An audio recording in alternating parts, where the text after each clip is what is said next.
우리 교회 교인들은 굉장히 보수적인 교회에서 그 신앙생활을 하지만 저한테서 굉장히 충격적인 말을 듣고 굉장히 많은 질문들을 했었습니다. 그리고 오해도 많이 했습니다.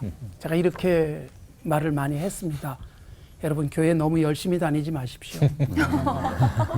또 교회에다 목숨 걸지 마십시오. 목숨은 나 혼자 걸 테니까. 여러분은 삶의 현장에 목숨 거십시오. 라는 이야기를 합니다. 아우, 내일 월요일이네. 짜증나. 이렇게 살아가는 게 과연 그리스도인이겠는가? 이라는 것이죠. 네. 그래서 제가 우리 교회에서는 주일날 밤늦게까지 교회에 있지 못하게 합니다. 네. 모여 있으면 쫓아냅니다. 집에 가서 쉬어라. 오늘 예배 드리고 말씀 듣고 그리고 영적으로 충전됐으니까 이제 몸도 좀 쉬어야 되지 않겠냐. 몸이 피곤하지 않아요. 월요일 출근이 즐거워질 것이다. 아멘. 그리고 그 월요일부터 요즘 뭐 금요일까지입니다만 금요일까지 매일매일의 삶을 오늘 예배한 것처럼 살아라. 그리고 내가 만나는 사람 예수님이다라고 생각하고 내가 하는 일들 주여. 주님이 내게 맡기신 일로 생각하고 일해야만 진정한 그리스도인이다. 그렇게 말씀을 드려요. 그럼에도 불구하고 저한테 이렇게 말씀하시는 분이 계세요. 목사님은 참 좋겠습니다. 맨날 교회에서 사니까. 우리는 세상에 사느라고 얼마나 힘든 줄 아세요, 목사님? 이런 거 모르실 거예요. 근데 그분들이 모르는 게 하나 있어요. 목사도 교회 안에서도 죄 짓습니다. 하루 종일 예배당 안에 있어가지고 죄 짓는 경우도 많이 있다는 것을 모르기 때문에 그러는 거예요. 사실 여러분, 목사가 교회 안에서 일을 하는데 욕심을 위해서 일하고 있다면 저는 진정한 그리스도인은 아니에요. 목사 이전에. 그리고 주일날 겨우 예배만 드리고 그리고 바쁘게 삶의 현장에 나가는데 거기 가서 정직하게 살고 착하게 옆에 있는 동료들 배려하면서 살아간다면 저는 정말 예배자고 그분들이 진정한 그리스도인이라고 믿습니다. 저보다 더 거룩하게 사는 분들이 계세요. 저는 어차피 예배당 안에서 살다 보니까 환경 속에서 좀 편할지 몰라요. 그러나 돈을 줘야 되고 받아야 되고 물건을 팔아야 되고 누군가를 설득해야 되고 계약을 체결하게 되고 하는 그런 현실 속에서는 얼마나 많이 힘들겠어요. 그런데도 거기서 양심을 지키고 정직하게 살아가고 있다면 저는 그분들이 훨씬 더 훌륭한 믿음의 사람이다라고 믿습니다. 사실 여러분, 직업이 뭐냐? 우리는 우리 동양적 사고에서는 천직이라는 표현을 씁니다. 굉장히 성경적이라고 저는 생각을 합니다. 기독교 문화 속에서 만들어진 직업이라는 영어 단어가 있습니다. 그 중에 하나가 콜링이에요. 콜링 그러면 일반적으로 목사들이 받는 소명이라고 생각하지만 콜링은 직업이에요. 그러니까 직업 자체가 하나님이 부르셨다는 의미예요. 또 다른 영어 단어가 vocation이에요. 그 앞에 접두어가 보이스, 소리를 의미하는 접두어가 붙어 있는 거예요. 그러면 뭐냐? vocation도 하나님이 부르시는 소리를 듣고 그 일을 시작한 거죠.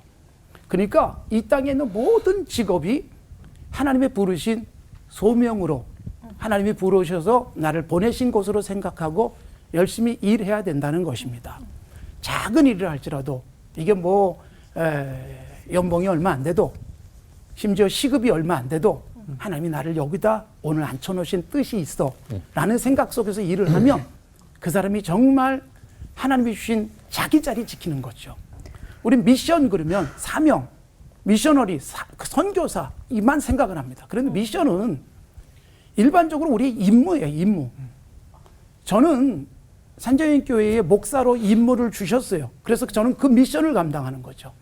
어떤 사람은 법원에 나가서 또는 어떤 사람은 학교에 가서 어떤 사람은 직장에서 월급 받으면서 열심히 일하는 거예요. 그게 하나님의 미션이다라고 저는 믿습니다. 그래서 교회 와서 열심히 시간 많이 보내는 것으로 신앙을 평가할 수 없다는 거죠.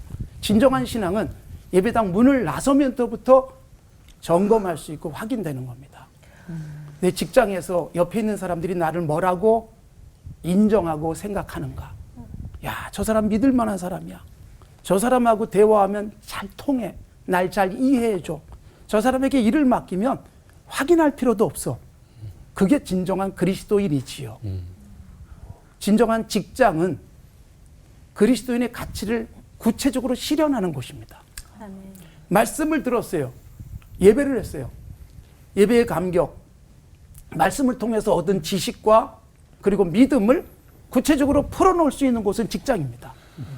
업무 속에서 예수님이 내게 주신 일이라고 생각하니까 정말 정직하게 열심히 살고, 또 그러다 보니까 하나님이 기가 막힌 아이디어를 주셔서 일의 효율성도 높이고 회사에게 유익된 모습으로 살아갈 수 있죠. 성경의 그런 직장인의 모습을 저는 이 사람들에게서 찾고 싶어요.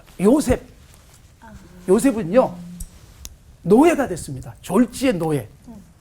얼마나 끔찍합니까? 그런데 여러분, 노예로 살면서 얼마나 성실하게 열심히 일했는지 보디발이 그에게 맡긴 것은 확인할 필요가 없었을 뿐만 아니라 아예 가정 총무라고 돼 있어요. 온 집안 살림을 그에게 맡겼어요. 그런데 억울하게 감옥에 들어가요. 감옥에 들어갔는데도 간수장이 보니까 너무 성실해요. 그래서 감옥에서의 재반 사무를 그에게 맡겨요. 똑같은 말이 나와요. 그에게 맡긴 일은 확인할 필요가 없다. 예수 믿는 직장인이 그렇게 살면 얼마나 좋겠어요. 다윗, 여러분 위대한 왕으로 생각하시죠?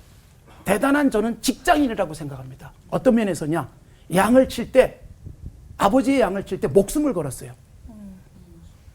사무엘상 17장에 나와요. 사자, 곰과 목숨 걸고 싸워서 양을 지켜요. 그런 목동은 하나님이 귀하게 보셔서 이스라엘 전체의 목자가 되게 하시잖아요. 다니엘 보시겠어요? 다니엘? 여러분, 자기 나라를 망하게 한 나라에 가서 공무원을 합니다. 얼마나 성실하게 했는지 아세요? 국정원, 국세청, 모든 사정기관이 달려들어서 뒤져도 먼지도 안 났던 거예요. 그만큼 성실했어요. 이게 그리스도인의 직장인의 모습이다라고 생각합니다. 우리 딸아이가 며칠 전에 회사에서 조퇴를 하고 왔어요. 제가 농담적으로 이렇게 말했습니다. 야, 너 그러다 잘리면 어떡하니? 제 딸아이가 이렇게 말했습니다. 아빠, 우리 회사에서 나 자르면 회사가 손해봐. 여러분, 웬 근거 없는 자신감? 근데 저는 굉장히 기뻤어요. 너 그런 자세로 일한다면 예, 정말 내 딸답다. 이런 생각을 했습니다. 예수 믿는 사람이 그런 자신감이 있어야 되지 않겠어요? 그래서 예수 믿는 사람이 우리가 믿는 것 구체적으로 실천하는 곳이 직장이에요. 일터예요. 사업을 하거나 장사를 하더라도 내가 믿는 대로 그대로 실천하는 거예요. 음식을 만들어도 예수님이 잡수실 음식이라고 생각하고 만들어요. 서비스를 해도 예수님에게 한다고 생각하고 서비스해 보세요. 잘 될 수밖에 없잖아요. 그리고 그렇게 하다 보니까 어떻게 하면 최고의 맛을 낼까 연구하면서 일은 훨씬 더 잘 되고 돈도 많이 벌 겁니다. 돈 버는 것으로 생각하지 마십시오. 우리는 이익을 생각합니다. 그런데 이보다 의를 생각하면 돼요. 내가 이렇게 하는 게 정말 옳은가? 그렇게 직장을 다니면 이익도 뒤따라옵니다. 돈을 쫓아가는 게 아니라 하나님의 사람답게 정직하게 살면 돈이 나를 따라오는, 주체할 수 없이 많이 따라오는 그런 복도 누릴 줄로 믿습니다. 기도합시다. 하나님 아버지 감사합니다. 건강한 그리스도인으로 살기를 원합니다. 예배당에 오래 있고 교회에서 이런저런 봉사 많이 하는 것으로 신앙을 입증하려고 하기보다 예배를 마치고 예배당 문을 나서면서 삶의 현장에서 그리스도인답게 살면서 세상이 나를 보고 믿을 만한 사람, 저 사람과 거래하면 확실해 라고 생각할 수 있는 건강한 그리스도인으로 살아감으로 세상을 바꿔가는 진정한 에너지가 되게 하옵소서. 아멘. 행복하게 그리스도인이 일상을 갖고 가게 하옵소서. 아멘. 예수님의 이름으로 기도드리옵나이다. 아멘. 아멘.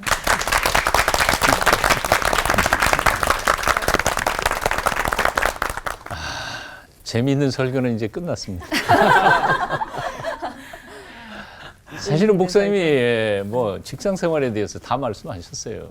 제가 이제부터 하는 얘기는 각주 예진하지 않을 것 같은 생각이 듭니다. 신앙인의 직장 생활을 얘기하려면 먼저 가장 중요한 것이 신앙인의 직장관이라고 생각이 들어요. 직장이라는 게 뭐냐, 직업이라는 게 뭐냐 하는 거죠. 그리스도인에게 있어서 직업이란 뭐냐? 단순한 밥벌이인가? 사람이 제일 행복하고 제일 불행하고 비참한 일이 뭘까요? 입에 불칠하기 위해서 하기 싫은 일을 억지로 평생을 한다는 것처럼 비참한 일이 어디 있겠나 하는 얘기입니다.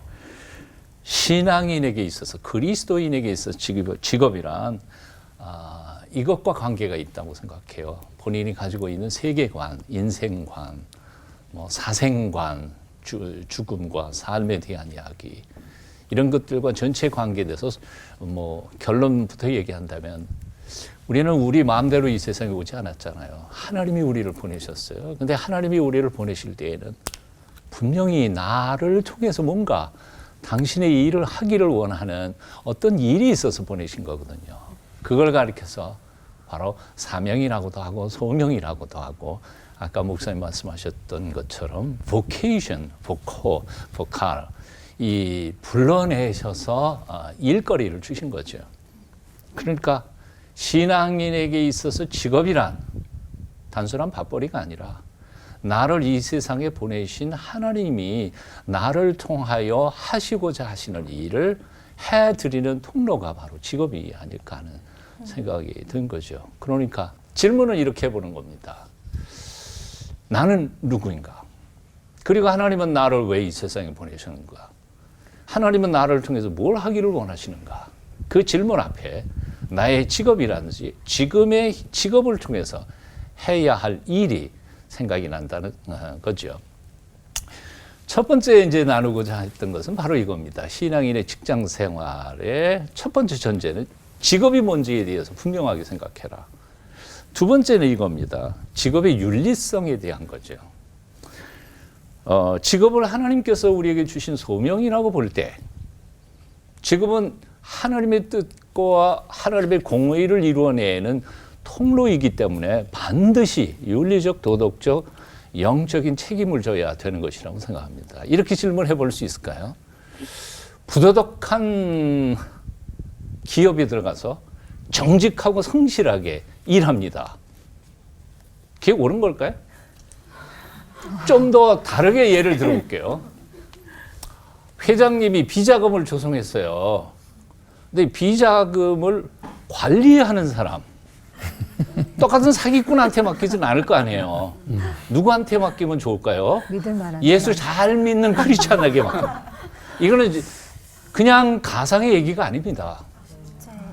오늘날 비자금을 관리하는 많은 사람들이 사실은 크리스찬들입니다. 왜? 그 돈 안 해먹을 거 뻔하거든요. 정직하니까. 근데 이게 옳은 거냐 하는 거예요. 옳지 않다는 거예요. 국민들의 건강을 해치는 음식을 만들어내는 회사에 성실하게 열심히 일해요? 그럴 수 있을까요? 그러면 안 되는 거 아니에요? 내가 만드는 음식 가지고 사람들이 어려움을 겪을 수 있다는 사실을 가지면서도 음식점을 그렇게 운영한다면 그건 그리스도인의 자세는 아니잖아요. 그래서 직업에 있어서 가장 중요한 것은 사실 이거를 통해서 하나님의 정의, 그리고 하나님의 화평, 하나님의 축복이 많은 사람들에게 나누어 줄 수 있느냐 아니냐 하는 직업의 윤리성, 이거에 대해서 심각하게 생각하라는 겁니다. 어떤 분들이 이렇게 질문을 해요. 그럼 목사님 어떻게 해요? 지금 나가는데 잘리면 굶을 텐데. 그럼 저는 간단해요. 그냥 나와. 오트벅이라고 하는 영성가가 쓴 책, 아주 조그만 책이 하나 있어요. 이런 책이죠. 그냥 베드로가 갈릴리 바다 풍랑일 때 배에서 나와가지고 예수님 오시는 거 같이 걸어갔던 그 장면을 얘기하면서 저 설교를 쓴 거예요. 책 제목이 재미있어요. 영화가 있는데 읽지 않을게요. 당신이 물 위를 걷기를 원한다면 당신은 당신의 배에서부터 나와야만 한다는 거예요. 읽을까요? If you want to walk on water, you have got to get out of your boat. 너의 배에서부터 나와야 돼요. 기적을 체험하고 싶으세요? 내가 지금 안전하다고 생각하는 그 배에서 나오지 않는 한 하나님의 기적은 우리는 체험할 수 없어요. 비도덕적 사회, 회사에서 아, 나 이거 아니다. 하나님 뜻 아니다고 생각할 때 뛰쳐나와야 하나님이 그를 선한 길로 그리고 축복의 길로 인도하시지. 왔다 갔다 하면 어떻게 하나님의 기적을 경험할 수 있겠느냐 하는 거죠. 결단하시라는 거예요. 그리고 이제 마지막 결론 내면 이렇습니다. 오늘 저의 본문은 에베소 5장 6장에 있는 말씀인데요. 그리스도인의 직장인의 자세. 그냥 7가지인데 그냥 읽어드릴게요. 결론으로. 두렵고 떨리는 마음으로 일하라 하는 거고요. 두 번째는 성실한 마음으로 일하라. 셋째는 주님에게 하듯 순종하면서 일하라. 넷째는 전심으로 하나님의 뜻을 행하라. 그 직업을 통하여. 다섯째는 기쁜 마음으로 주님을 섬기듯 상사를 섬겨라. 상사가 반드시 옳지는 않아요. 직무평가, 옳게 평가하지도 않아요. 엉터리로 할 때도 있고 편애할 때도 있어요. 그러나 6번째 이유가 있습니다.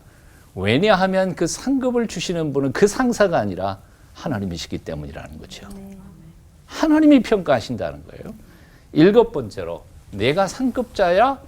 그럼 내 위에 상급자가 있다는 사실을 기억하고 그 상급에 상급자도 있다는 사실을 기억하고 그 상급의 제일 꼭대기에 하나님이 계시다는 사실을 기억하면서 아랫사람들한테 갑질하지 마라. 이게 에베소 6장에 나오는 사도 바울의 직장 생활의 원리 7가지입니다. 기도하겠습니다.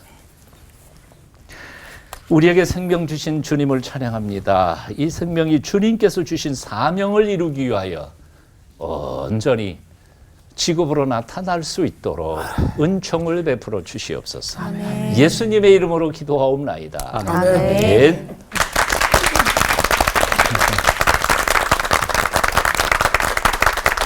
아멘. 조금 전에 서 목사님께서 앞서 김 목사님께서 말씀하셔서 할 얘기가 별로 없는 것처럼 말씀하셨는데 저는 또 2번째도 아니고 3번째입니다.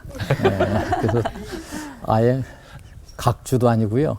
신발바닥이 되었는데 신발이 있어야 또 걸어가잖아요. 아멘. 아멘. 아무튼 시간을 많이 벌어들이도록 노력을 좀 해볼 작정입니다. 한 번은 우리 교우 한 분이 저한테 와가지고 목사님, 요즘에는 직장에서도 성경 읽기 생활하는 게 얼마나 수월한지 몰라요. 무슨 얘기인가 했어요. 왜? 책상마다 컴퓨터가 있거든요. 일을 하는지 성경 읽는지 몰라요, 사람들. 그런 얘기하는 겁니다. 맞아요, 들려요. 그건 아닙니다. 직장은 성경을 읽는 곳이 아니라 하나님 말씀을 사는 곳이 되어야 되는 것이죠. 저로서는 목회자가 되기 전에 10여 년간의 직장 생활을 해봤습니다. 그리고 직장을 2번 옮겨보기도 했습니다.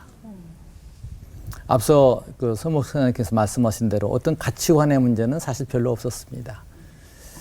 약간 특별한 직장이었기 때문에 그런 걸로 고민할 점은 없었지만 한 번은 제 생활을 위해서 옮겼고요. 그러니 직장을 옮기는 일이 얼마든지 가능하다 그런 얘기입니다. 그러나 천직이라는 개념을 아예 없애버리자 또 그 얘기도 아닙니다. 저 결혼을 해야 되는데 거기서 주는 페이로는 못 살겠어요. 그래서 사주와 담판을 했습니다. 우리는 이 이상 못 오겠다는 거예요. 그래서 어쩔 수 없이 떠났습니다. 또 어떤 은사 받은 대로 자기의 역량대로 찾아가는 면에서도 옮길 경우가 얼마든지 있다고 생각을 합니다. 한 번은 신앙과 관계된 문제입니다. 열을 잊고 그만둔 회사가 있었는데요. 그 회사는 예우가 참 좋았습니다. 둘이서 살만한 만큼 봉급도 좋았습니다. 근데 그 회사 분위기는 일과만 끝나면 날마다 술집에 가는 거예요. 견딜 수가 없었습니다. 저 같은 경우에는 술 먹는 게 죄다 그런 입장은 아닙니다. 그런다고 마시는 입장도 아닙니다. 그래서 그런 곳에서 더 있을 수가 없어서 열흘 만에 용단을 내고 사표탁 내고 나왔습니다. 아마 서 목사님께 여쭤봤으면 그만둬라 그랬을 것 같습니다. 아무튼 중요한 것은 옮길 때 그만둘 때에도 심각하게 또 깊이 분석하고 그 원인이 어디에 있는가, 행여 나에게 있지는 않은가 하는 문제도 고민해 봐야 된다고 생각을 합니다. 왜냐고 하면은 역시 다 여러분 들은 말씀이에요. 직장은 우리의 삶을, 우리의 신앙을 구현해야 할 장소라는 점입니다. 삶의 현장이라는 점이에요. 앞서 김 목사님께서 교회 너무 나오지 마라 그런 말씀했다는데 제가 만든 예화 가운데 이런 게 있습니다. 교인들이 너무나 교회 나오는 거예요. 그래서 교회는 주유소다. 그저 예배 들었으면 빨리 돌아가. 그런 얘기 했습니다. 그랬더니 너무나 빨리들 돌아가서 그 다음에 이제 약간 수정해가지고 주유소는 주유소인데 셀프 주유소, 서비스 주유소거든. 그러면서 좀 할 일은 남아서 해라. 막 그렇게 말을 한 적도 있습니다.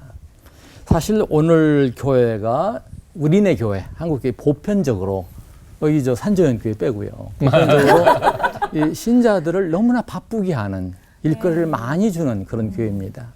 또 그러다 보니까 많은 신앙인들이 교회에서 일하는 건 모두 하나님 일이야 그런 개념도 없지 않아 있어요. 난 그건 아니라고 생각합니다. 하나님 일이냐 사람 일이냐 하는 문제가 마태복음 16장에 나오죠. 베드로가 주는 그리스도시요 살아계신 하나님의 아들이십니다. 그렇게 고백했던 그 현장에 있습니다. 예수님께서 그 베드로 사도에게 천국에서까지 맡기셨어요.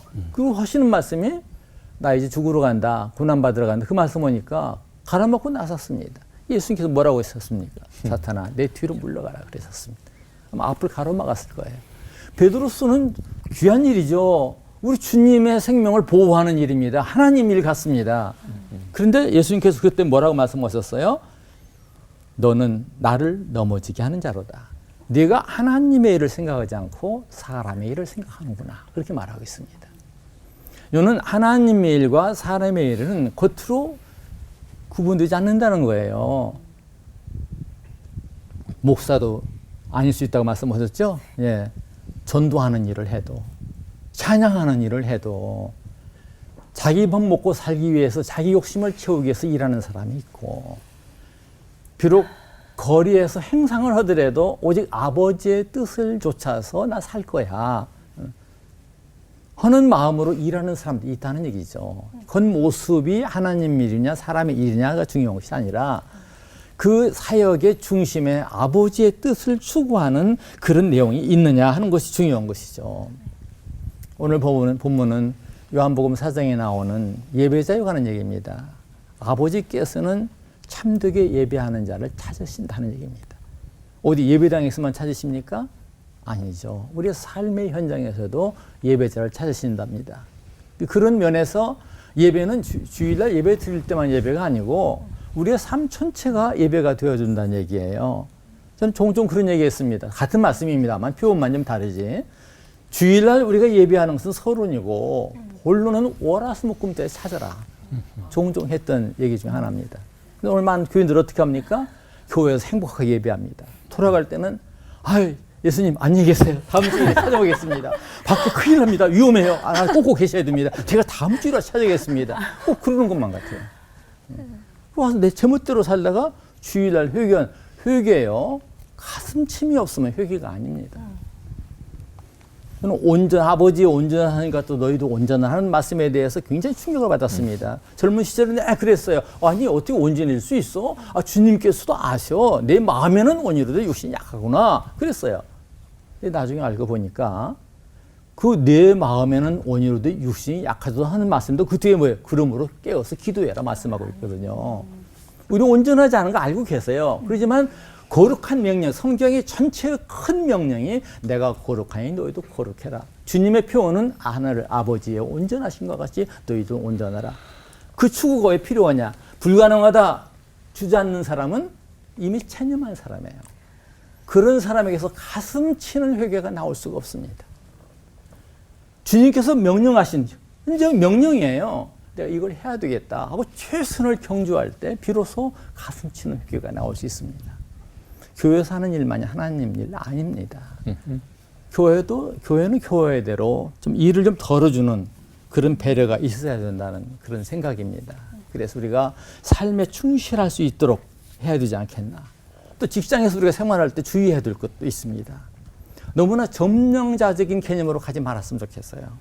비록 이교도라 할지라도 또는 무신론자 할지라도 그들을 섬겨야 될 책임이 바로 우리에게 있고 그들을 섬기는 삶이 오늘 우리에게 주어진 삶인 것입니다. 그게 주님 우리에게 명령하신 바 그런 명령이 되는 것입니다. 섬기면 지름길 없습니다. 우리 모두가 다 부름받은 자입니다. 마가복음 5장에 가면은 거라사 지방의 미치광이를 만납니다. 무덤 사이에서 방황하고 군대 집힌 자죠. 저가 예수님을 만나고 온전한 정신을 찾았습니다. 예수님께 떠나신다는 겁니다. 그때 이 사람이 어떻게 했습니까? 아, 저도 데리고 가세요. 저도 따라가기를 원합니다. 그때 하신 말씀이 이렇습니다. 그에게 이르시되 집으로 돌아가 주께서 내게 어떻게 큰 일을 행하사 너를 불쌍히 여기신 것을 내 가족에게 알리라 하시니. 저가 대가볼리 자기 고향 땅에 가서 많은 사람들에게 주님을 전했고 많은 사람을 놀라게 했습니다. 직장 생활 성실해야 되죠. 하나님 보시기 전에 우리 직원들이 나를 뭐라고 할까 하는 걸 먼저 의식했으면 좋겠습니다. 어떤 조건, 직장 생활의 조건이나 누구를 따지기 전에 먼저 자신을 살펴봤으면 참 좋겠습니다. 주님께서 나를 어디에 있게 하셨는가? 나는 지금 제 몫을 감당하고 있는가? 기도하겠습니다. 하나님 아버지, 아버지께서 저희를 부르셨습니다. 아버지께서 저희를 심으셨습니다. 아무쪼록 기도의 걸음으로 가게 하시고 말씀의 걸음으로 나아가는 저희들 모두가 되게 하옵소서. 예수님의 이름으로 기도합니다. 아멘. 아멘.